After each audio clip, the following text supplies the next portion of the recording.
Guys এখন বাজে রাত 3টা আর আমি এখন আমার আব্বুর সাথে আমরা বাসায় যাচ্ছি। সো আর মোটরওয়ে পুরো শুনশান নীরব, আর একটা গাড়িও দেখা যাচ্ছে না। আমরা এখন রাত 3টা বাসায় যাচ্ছি এন্ড আমার সাথে আমার ফ্যামিলি, আমার আব্বু এন্ড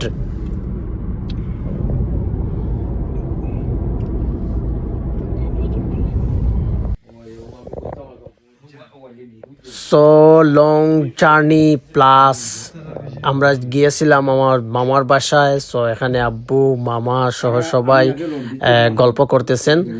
সো এরপর আমরা সেন্ট আলবন্স থেকে সাউথহ্যাম্পটনের উদ্দেশ্যে যাচ্ছি। সো ভিডিওটি যে যেখান থেকে দেখতেছেন লাইক কমেন্টস করে সাথে থাকবেন এবং আমার পেজটি ফলো করবেন। ধন্যবাদ সবাইকে, আল্লাহ হাফিজ।